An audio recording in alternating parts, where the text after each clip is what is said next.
देखिए साथियों, अगर मैं बात करता हूं आपके सामने, जो मैंने आज आपको पासे वाला टॉपिक कराया था और उसके बाद में मैंने कुछ अभ्यास क्वेश्चन आपको दिए थे।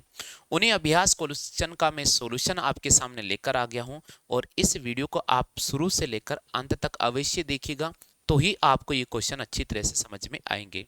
जैसा कि पहला क्वेश्चन आपको नजर आ रहा है स्क्रीन पर, आपको पासे की दो स्थितियां नजर आ रही हैं।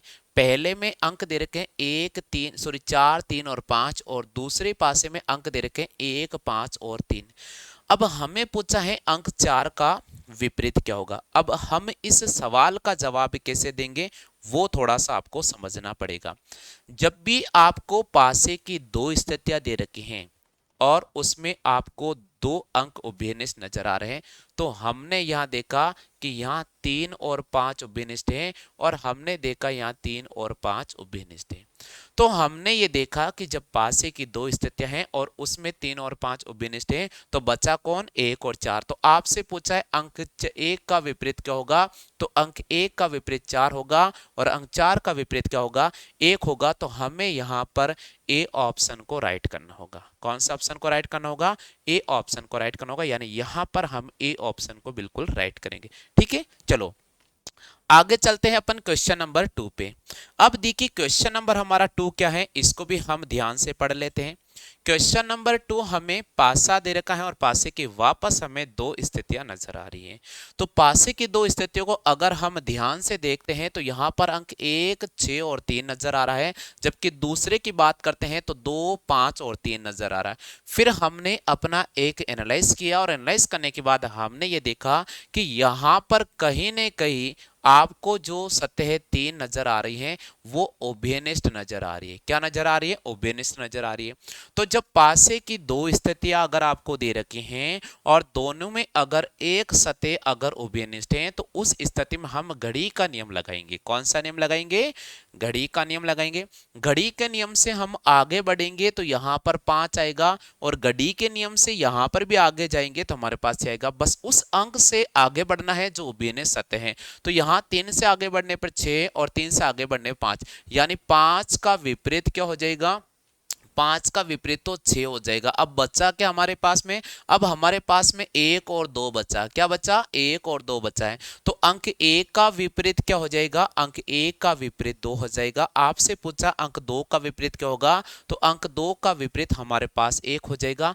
यानी हमें यहां पर रिस्पॉन्स करना होगा क्वेश्चन ऑप्शन नंबर सी पर। उम्मीद तो मैं करता हूं ये ट्रिक भी आपको समझ में आ गया होगा।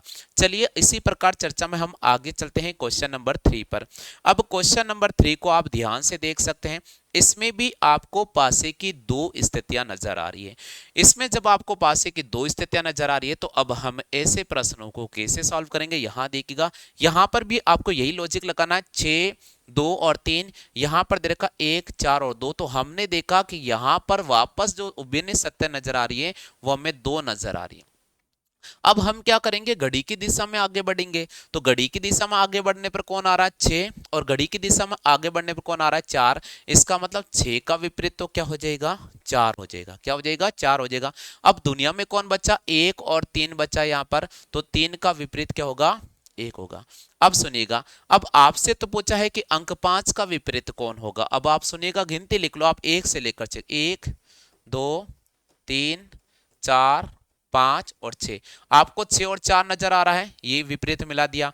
तीन और एक नजर आ रहा है, ये विपरीत। अब कौन बचा, दो और पांच। कौन बचा, दो और पांच। तो आपसे पूछा पांच का विपरीत क्या होगा, तो पांच का विपरीत आपको दो को राइट करना होगा, यानी आपको रिस्पॉन्स करना होगा ऑप्शन नंबर बी। क्लियर हो गया। अब चलिए आगे बढ़ते हैं अपन प्रश्न संख्या चार की तरफ। अब प्रश्न संख्या चार को थोड़ा सा आप समझने की कोशिश करना। प्रश्न संख्या चार हमें क्या दे रखा है, थोड़ा सा आप समझने की कोशिश कीजिएगा। प्रश्न संख्या चार हमें दे रखा है साथियों, यहां पर पांच, छह और तीन, केवल आपको पासे की एक ही सत्य नजर आ रही है।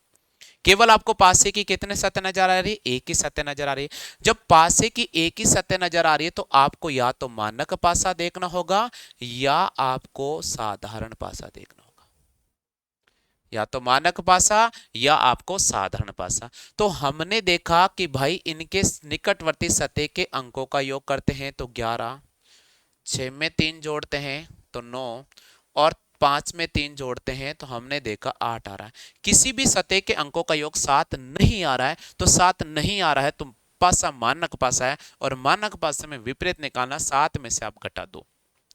6 का पूछा है तो 7 में से आप 6 घटा दीजिए, आपके पास हो जाएगा 1। तो यहां पर आपको ए ऑप्शन पे रिस्पॉन्स करना होगा, क्योंकि मानक पासा और मानक पासे में विपरीत निकालने के लिए मैंने आपको पहले ही बताया कि 7 में से आपको घटाना पड़ेगा। चलो अब चलते हैं अपन पांचवें प्रश्न पे। पांचवें प्रश्न की तरफ अपन राउंड कर रहे हैं। पांचवा प्रश्न क्या बोल रहा है, अभ्यास का क्वेश्चन नंबर 5 है, पहले इसको समझ लीजिए। आपको केवल पासे की एक ही स्थिति नजर आ रही है। अब एक ही स्थिति नजर आ रही है तो आपको वही 1+2 करना होगा 3, 3+1 करना होगा 4, और 2+3 करना होगा 5। देखो भाई, किसी भी सतह के अंकों का योग 7 नहीं आ रहा निकटवर्ती, तो वही हमें मानकता का नियम अप्लाई करना होगा। कौन सा पासा है, मानक पासा है, और मानक पासे में विपरीत निकालने के लिए अपन 7 में से घटा देंगे। 7 में से 3 घटाएंगे, क्या आ जाएगा 4। तो यहां पर आपको राइट करना पड़ेगा सी ऑप्शन पर। उम्मीद तो मैं करता हूं कि ये क्वेश्चन मैंने आपको बेसिक ट्रिक और टाइप से मैंने समझाए थे। पासे का जो आज क्लास हुआ था उसमें समझाया था। यहाँ पर मैंने कुछ अभ्यास क्वेश्चन दिए थे, उनका सॉल्यूशन मैंने आपको बता दिया है। आपका सॉल्यूशन आप मैच कर लीजिए, आपने कितने क्वेश्चन राइट किए। फिलहाल मिलते हैं अपन अगली क्लास में, तब तक के लिए साथियों हमें दीजिए इजाजत। जय हिंद, वंदे मातरम। सभी साथियों के लिए इन्फॉर्मेशन है, हमने फेसबुक पर एक पेज बनाया है जिसका नाम है railway maker oblique SSC maker. अगर आप दोस्तों रेलवे की तैयारी कर रहे हैं तो हमारे फेसबुक का जो पेज है उसको जरूर फॉलो कर दिएगा। वहां पर भी हम आपको ये जितने भी ये क्वेश्चन पढ़ा रहे हैं सारे बेसिक ट्रिक आपको वहां पर मिल जाएंगे। फिलहाल क्लास में इतना ही साथियों, जय हिंद, वंदे मातरम।